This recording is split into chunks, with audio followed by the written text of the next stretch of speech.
Saudari-saudara yang terkasih di dalam Tuhan Yesus, marilah kita berdoa.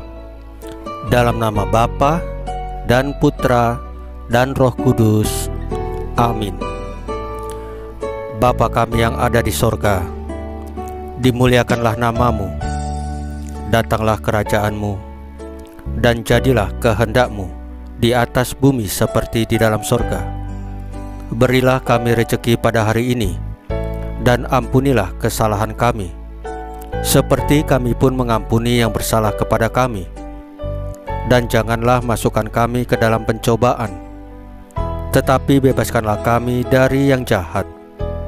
Ya Roh Kudus, hadirlah saat ini untuk memimpin dan membimbing kami dalam membaca firman Tuhan Yesus dan merenungkannya, sehingga kami dapat mengerti maknanya dan dapat kami laksanakan dalam hidup kami sehari-hari di tengah masyarakat kami. Pembacaan Injil Lukas pasal 17 ayat 1 sampai dengan ayat 6. Beberapa nasihat. Sekali peristiwa, Yesus berkata kepada murid-muridnya, "Tidak mungkin tidak akan ada penyesatan, tetapi celakalah orang yang mengadakannya. Adalah lebih baik baginya jika sebuah batu kilangan diikatkan pada lehernya, lalu ia dilemparkan ke dalam laut, daripada menyesatkan salah satu dari orang-orang yang lemah ini. Jagalah dirimu. Jikalau saudaramu berbuat dosa, tegurlah dia, dan jikalau ia menyesal, ampunilah dia. Bahkan jikalau ia berbuat dosa terhadap engkau 7 kali sehari, dan 7 kali ia kembali kepadamu dan berkata, 'Aku menyesal,' engkau harus mengampuni dia." Lalu kata rasul-rasul itu kepada Tuhan, "Tambahkanlah iman kami."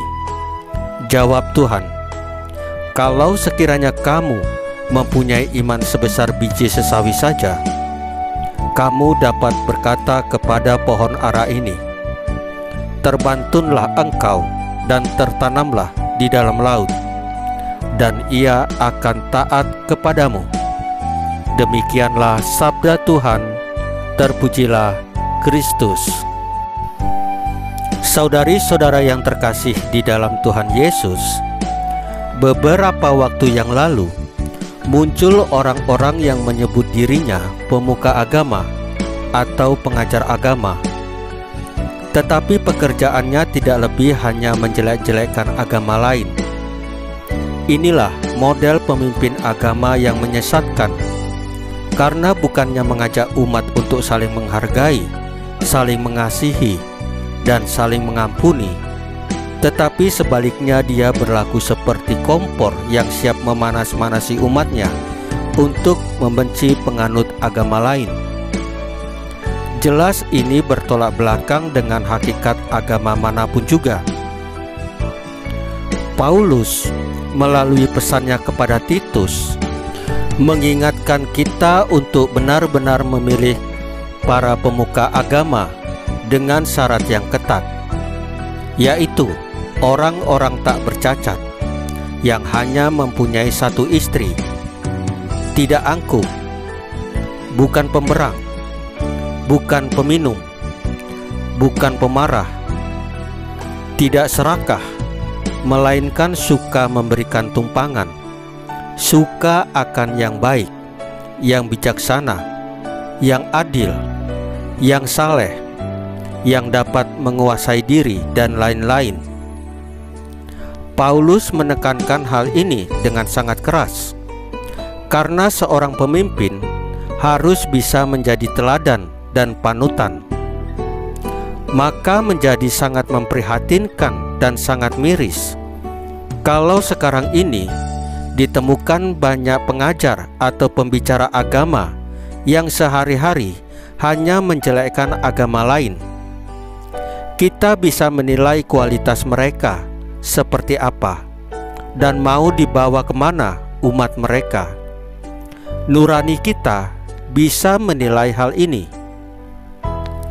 Di dalam bacaan Injil hari ini, Yesus menegaskan kembali bahwa kita semua tanpa terkecuali dipanggil untuk menjadi seorang pribadi yang hidupnya tidak menyesatkan orang lain, terutama yang lemah, melainkan menjadi berkat bagi sesama. Maka, jika ada saudara kita yang salah, tegurlah dia. Jika dia menyesal, ampunilah dia. Bahkan, jikalau ia berbuat dosa terhadap engkau 7 kali sehari, dan 7 kali ia kembali kepadamu dan berkata, "Aku menyesal," engkau harus mengampuni dia. Apakah kita siap mengampuni sesama kita? Saudari-saudara yang terkasih di dalam Tuhan Yesus, marilah kita berdoa. Ya Allah, bentuklah kami menjadi pribadi yang bijak, yang siap menjadi berkat bagi sesama, tanpa memandang sara. Dengan demikian, hidup kami menjadi sumber sukacita, dimanapun kami berada, bagi sesama. Salam Maria, penuh rahmat, Tuhan sertamu. Terpujilah engkau di antara wanita, dan terpujilah buah tubuhmu Yesus. Santa Maria Bunda Allah, doakanlah kami yang berdosa ini, sekarang dan waktu kami mati. Ya Tuhan Yesus, tambahkanlah iman kami hanya kepadamu saja, karena Engkau adalah Tuhan dan Juru Selamat kami satu-satunya. Tidak ada yang lain. Dalam nama Bapa dan Putra dan Roh Kudus. Amin. Saudari-saudara yang terkasih di dalam Tuhan Yesus, bacaan firman dan renungan harian sudah selesai. Tuhan Yesus memberkati kita semua.